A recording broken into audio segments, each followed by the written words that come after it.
Imagine walking with Jesus one morning when out of nowhere he curses a tree, and the next day it's completely withered. What would you think? Why would Jesus do such a thing? Mark 11 verse 22 is a powerful yet often misunderstood verse. And Jesus answered them, "Have faith in God." These words are not just a simple encouragement, but a command that unveils deep spiritual truths.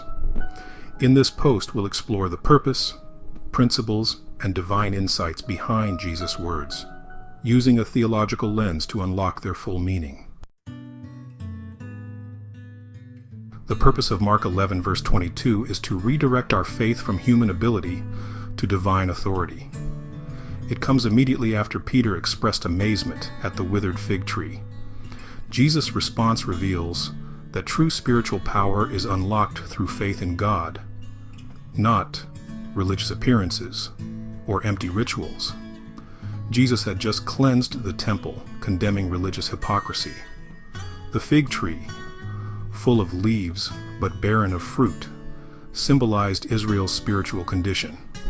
By cursing the tree and explaining faith's power, Jesus taught that mere religious activity without genuine faith is fruitless and subject to divine judgment. Key takeaway: faith is the foundation for a fruitful and powerful spiritual life. Without it, all religious practice is empty.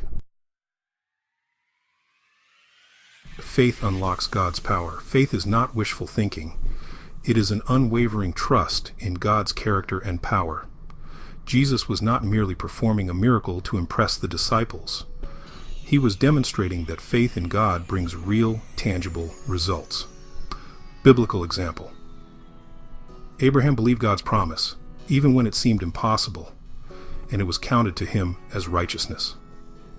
Modern application: when we trust God fully, we open the door for Him to work in miraculous ways, whether in healing, provision, or guidance. Faith aligns with God's will. Jesus was not advocating a name it and claim it theology. Faith does not force God's hand. It aligns us with His perfect will. Biblical example: Jesus Himself prayed, "Not my will, but yours be done." True faith submits to God's sovereignty. Modern application: instead of demanding outcomes, we should pray for the faith to trust God's plans, even when they differ from our expectations. Faith and prayer are inseparable. In Mark 11 verses 23 to 24, Jesus connects faith to prayer. Whatever you ask in prayer, believe that you have received it, and it will be yours. Faith-filled prayer is not about convincing God to act. It is about believing in His ability and willingness to move according to His purposes. Biblical example: Elijah prayed with faith, and God sent rain after years of drought. Modern application: a weak prayer life often reflects a lack of faith.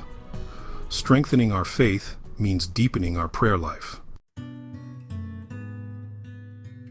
Unpacking the depth of Mark 11, verse 22. The nature of faith in God. Jesus used the Greek phrase echete pistin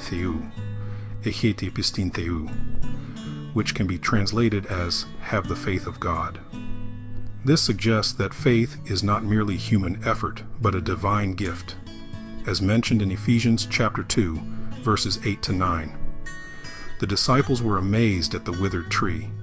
How did this happen? Through faith in God's power. Instead of self-reliance, we should seek the faith that comes from God Himself. Faith versus religious formalism. The fig tree had leaves but no fruit, just like the religious leaders who looked holy but were spiritually barren, as described in Matthew chapter 23, verses 27 to 28. Jesus cleanses the temple, then curses the tree. Why connect these two events? Both symbolize God's judgment on religious hypocrisy. Our faith should be genuine, producing real transformation, not just outward religious appearance. Faith grants spiritual authority.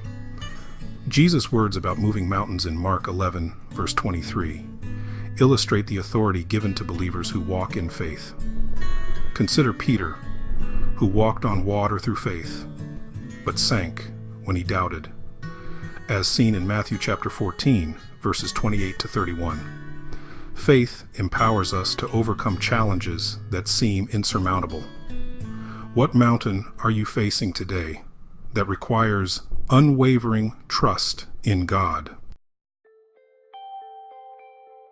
How this passage points to Jesus. Mark 11, verse 22 is ultimately about Christ himself. Jesus is the object of faith, as stated in Hebrews 12, verse 2.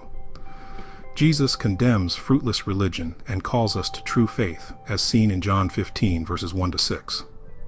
Jesus demonstrates faith's power through his resurrection, proving God's authority over all things, as mentioned in 1 Corinthians 15, verse 17. Faith is not just a principle, it is a relationship with Jesus. He is both the source and fulfillment of faith. Practical applications for today. Strengthen your prayer life with faith. Believing prayer aligns us with God's will. Instead of praying out of fear or obligation, approach God with trust that he hears and answers, as noted in 1 John 5, verse 14. Begin each prayer by acknowledging God's power and sovereignty before making requests.